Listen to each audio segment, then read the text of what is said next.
Hi everyone, welcome to my YouTube channel pi classes by Monika. देखिए, vector algebra में हम आज आप लोगों को टाइप्स ऑफ वेक्टर बताने जा रहे हैं। तो देखिए, टाइप्स ऑफ वेक्टर क्या होते हैं। पहला वेक्टर कहलाता है जीरो वेक्टर। डेफिनेशन देखिए, a vector whose initial and terminal point coincide is called a zero vector. यानी कि एक वेक्टर जिसका हम आपको बता चुके हैं, कोई भी वेक्टर होता है उसको आप रिप्रेजेंट कैसे करते हैं, इस तरीके से। ये उसका क्या कहलाता है, स्टार्टिंग पॉइंट को बोलते हैं इनिशियल पॉइंट।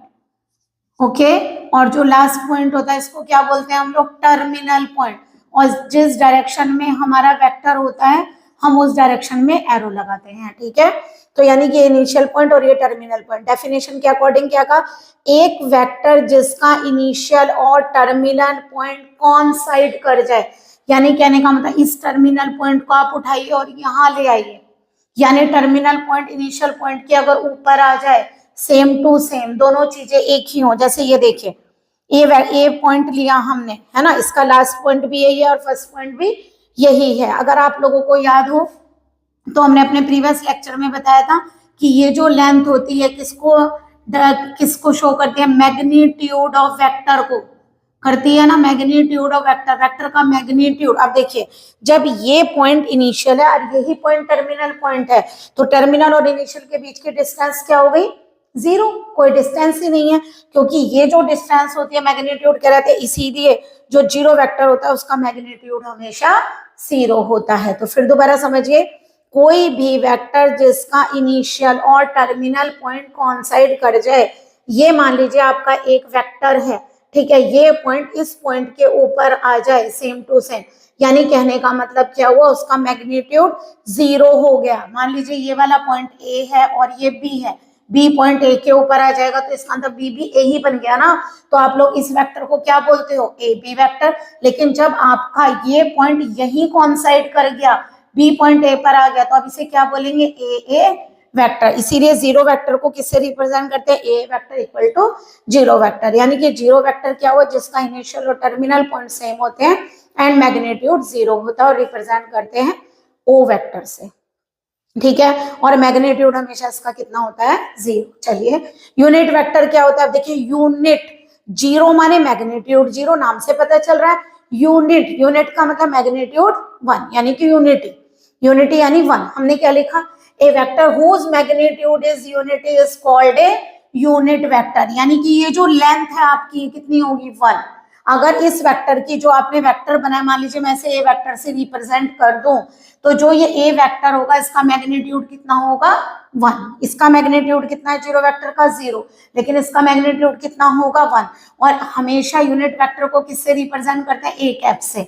और ए कैप को लिखते कैसे, A cap is equal to A vector upon magnitude of A vector. तो हम ए वेक्टर, मान लीजिए आप लोगों को किसी की भी डायरेक्शन में कोई वेक्टर बताना है कि ए वेक्टर की डायरेक्शन में कोई वेक्टर बनाइए, तो आप हमेशा क्या करिए, यूनिट वेक्टर बनाइए। उसका जो यूनिट वेक्टर होता है वो उसी डायरेक्शन को रिप्रेजेंट करता है, जिस डायरेक्शन में वो वेक्टर होता है उसी डायरेक्शन में वो वाला वेक्टर आ जाता है। ठीक है, तो ये आपका हुआ यूनिट वेक्टर, यानी कि जिसका मैग्नीट्यूड क्या होता है, वन। को इनिशियल, को इनिशियल का मतलब जिनका इनिशियल पॉइंट सेम होता है।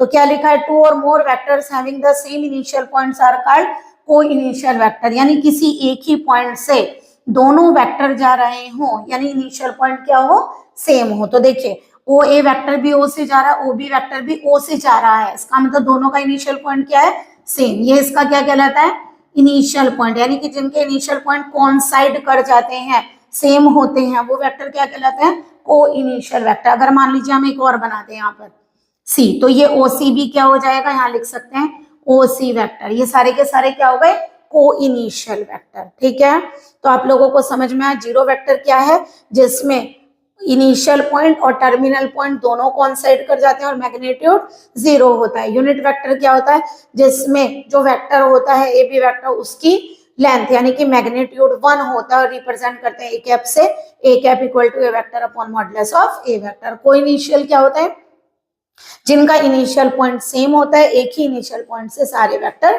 पास होते हैं, तो वो वेक्टर क्या, कौन से कहलाते हैं, को इनिशियल वेक्टर। अब देखिए, कोलिनियर वेक्टर क्या है, टू और more vectors are said to be collinear if they are parallel to the same line. अगर कोई एक लाइन है, उस लाइन के पैरेलल, अगर कोई लाइन है, उस लाइन के पैरेलल जितने भी वेक्टर्स होंगे वो सब क्या कहलाएंगे आप लोगों के कोलिनियर वेक्टर।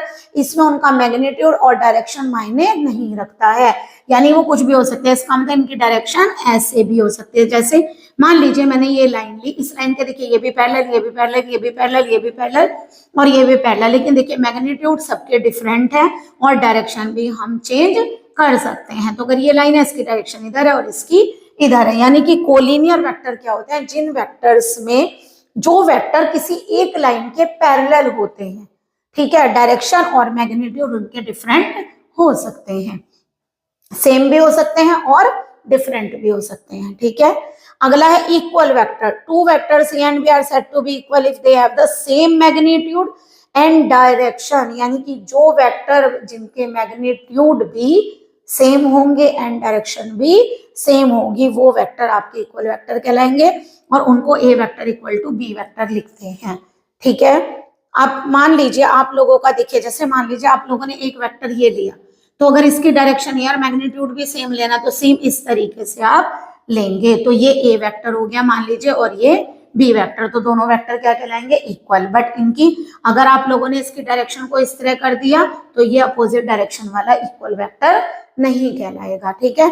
फिर आप लोगों को क्या करना पड़ेगा, इसको इस डायरेक्शन में शो करना पड़ेगा ऐसे और लिखना पड़ेगा माइनस बी। अगर ये सी होता मान लीजिए तो माइनस सी, तो यानी कि ए माइनस सी के तो इक्वल हो सकता था, बट सी के इक्वल नहीं होगा। Okay clear.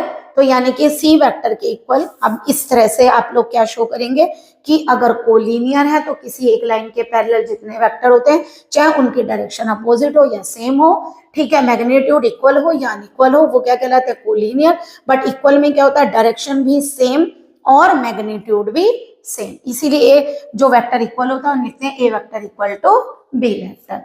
चलिए इनका स्क्रीनशॉट ले लीजिए आप लोग। आगे दो या तीन वेक्टर्स और भी है, उनको बता रहे हैं। देखिए नेक्स्ट वेक्टर है आप लोगों का negative of A vector.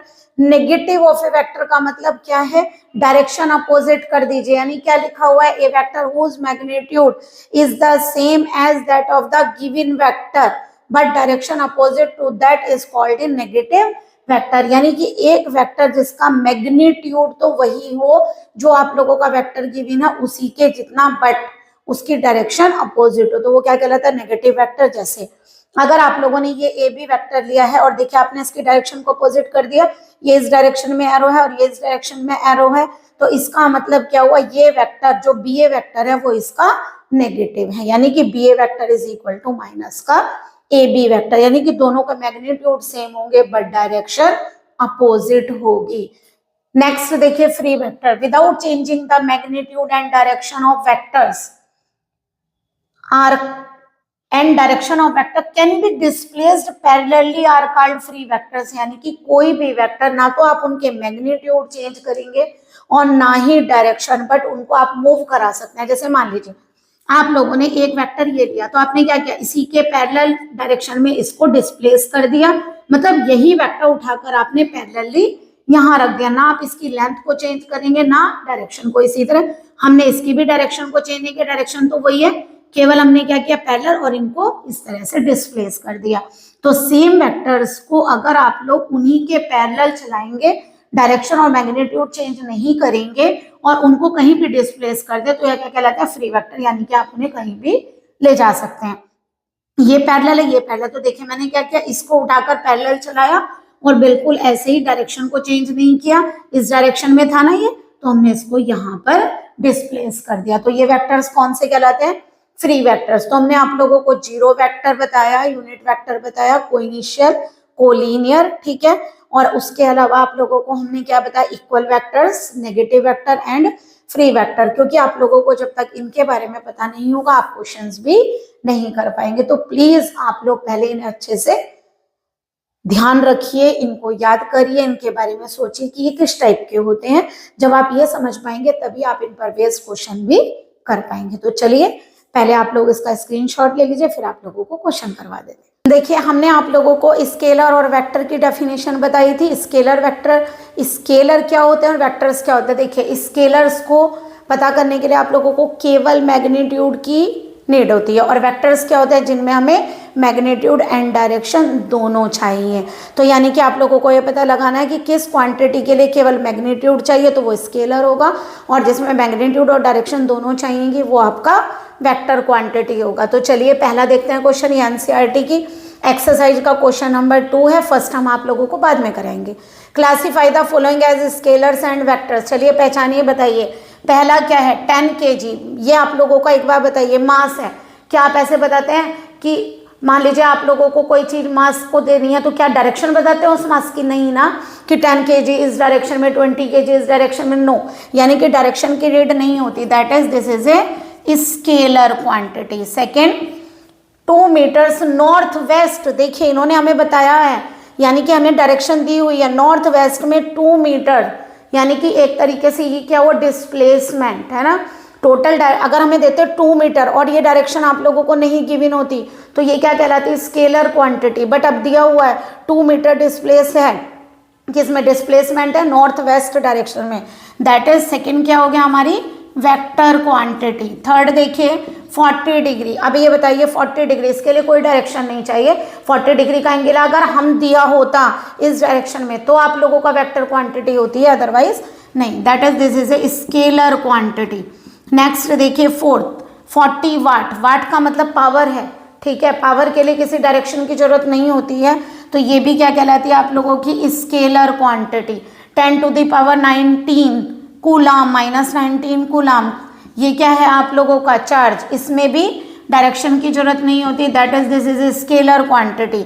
20 metre पर सेकेंड स्क्वायर। पहले बताइए ये क्या चीज है, देखिए मीटर यानी डिस्टेंस, टाइम का स्क्वायर, यानी कि ये क्या है, एक्सेलरेशन, ठीक है। वेलोसिटी में डायरेक्शन की जरूरत होती है, एक्सेलरेशन में भी डायरेक्शन की जरूरत होती है। That is this is A vector quantity. Okay, तो देखिए यहाँ आप लोगों को समझना पड़ रहा था कि ये क्या चीज़ है, ये मास है, ये डिस्प्लेसमेंट है, ये चार्ज है, पावर है या एक्सेलरेशन है। इस बार क्वेश्चन और आसान हो गया, इस बार आप लोगों को गिवन है कि क्या चीज़ है वो, उनमें स्केलर और वेक्टर क्वांटिटीज बतानी है। तो ये हुई आप लोगों की scalar quantity, vector quantity, scalar quantity, scalar quantity and this is vector quantity. Okay, तो जिसमें आप लोगों को लगे डायरेक्शन और मैग्नीट्यूड दोनों चाहिए तो वो वेक्टर क्वांटिटी, और जिसमें केवल मैग्नीट्यूड की आवश्यकता होगी वो क्या कहलाएगी, स्केलर क्वांटिटी। अब बताइए टाइम पीरियड, कभी आप टाइम बताते हैं 12 बज गए इस डायरेक्शन में, नहीं ना, तो इसका मतलब क्या हुआ, this is the scalar quantity. Okay,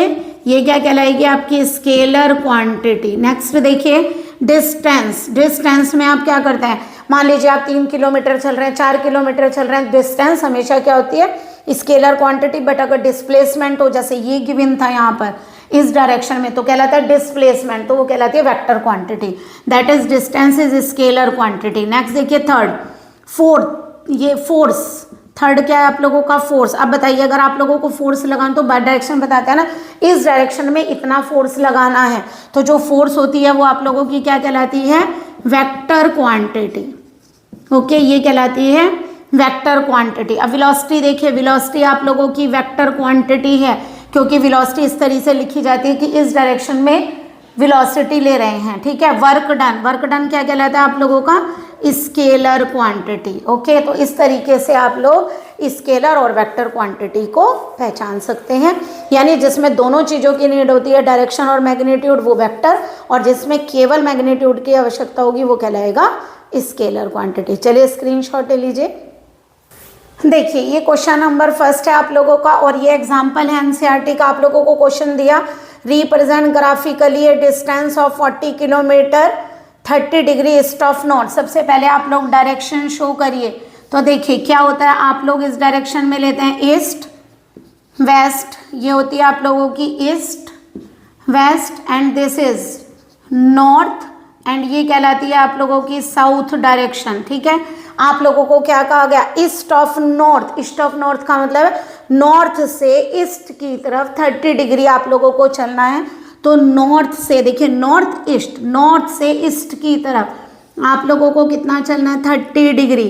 तो आप लोग ये कंपास से करके भी कर सकते हैं, ठीक है, मेजर कर लीजिएगा और 30 डिग्री दिखा दीजिए।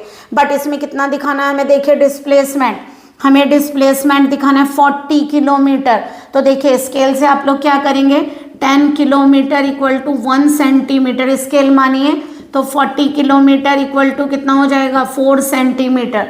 तो आप लोग स्केल से यहाँ पे मार्क करिए 1 centimetre, 2 centimetre, 3 centimetre and 4 centimetre. तो यहाँ तक आ गया आप लोगों का।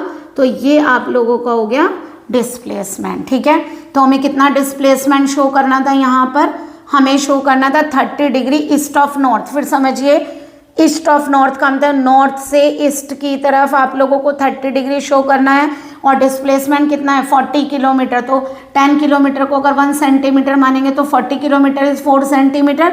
तो 1 2 3 4, तो 1 सेंटीमीटर पे मार्क करिए। तो टोटल कितना हो गया ये 40 centimetre, 40 kilometre. 4 centimetre is 40 kilometre. तो ये आ गया आप लोगों का टोटल डिस्प्लेसमेंट यहाँ तक। ओके, ठीक है। चलिए नेक्स्ट क्वेश्चन देखिए इसी तरीके से।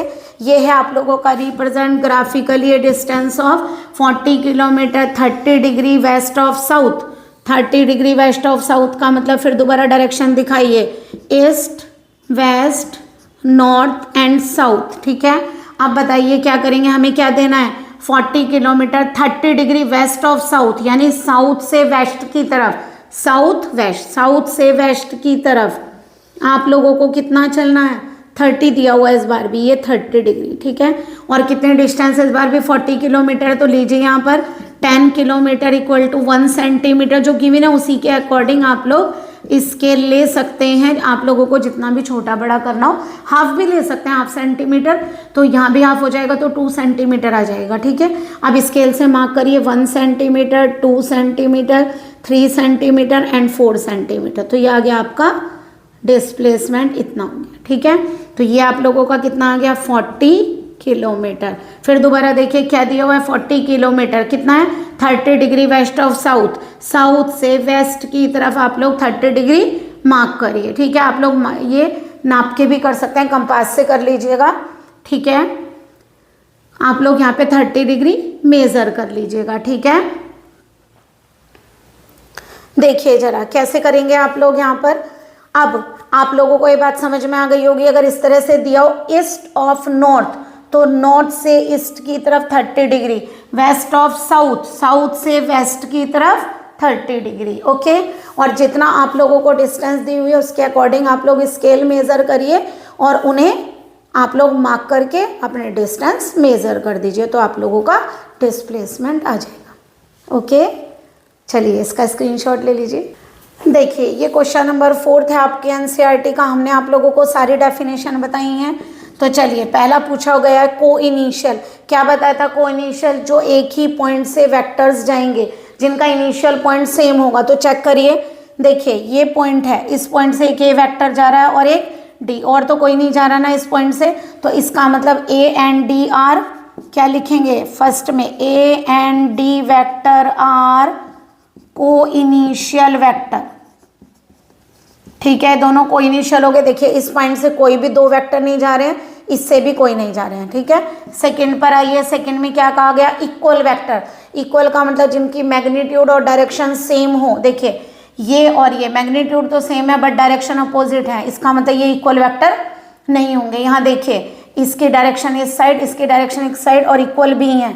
तो यानी कि B vector and D vector are equal vectors. ठीक है, कोलिनियर बताने हैं। कोलिनियर का मतलब आप लोगों का किसी एक लाइन के पैरेलल हो सारे वेक्टर्स। ठीक है, कोलिनियर। अब बताइए कौन कौन से कोलिनियर हैं।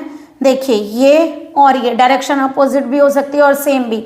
तो ये और ये दोनों क्या हो गए कोलिनियर। तो क्या लिखेंगे, A and B vector are collinear. एक तो ये दोनों कोलिनियर है और ये भी दोनों कोलिनियर होंगे, है ना। डायरेक्शन भले ही अपोजिट हो लेकिन पैरेलल है। ए vector and C vector are collinear. Okay, चलिए यहाँ देखिए यही तीनों चीजें यहाँ पर बतानी है।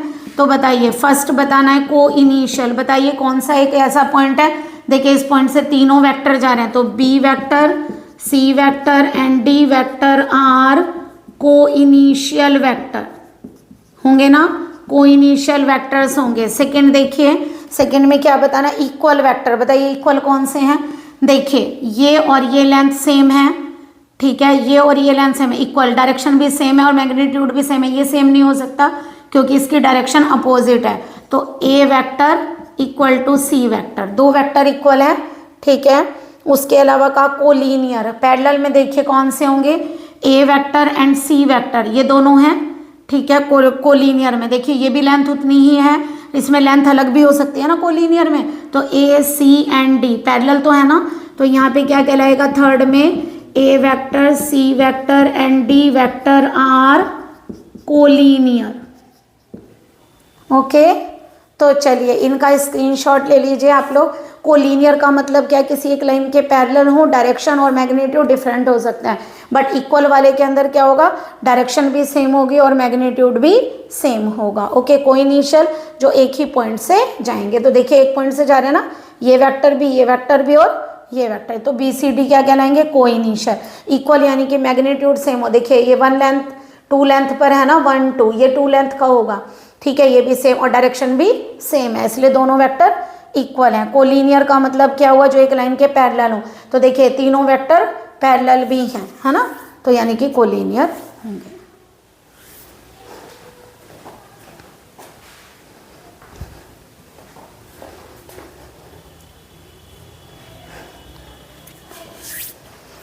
आई होप आप लोगों को क्लियर हुआ होगा। प्लीज़ अगर आप लोगों को हमारा लेक्चर समझ में आ रहा है तो प्लीज़ कमेंट में बताइए और अपने फ्रेंड्स को ये लिंक शेयर करिए, and then like and subscribe my channel. Good day and take care.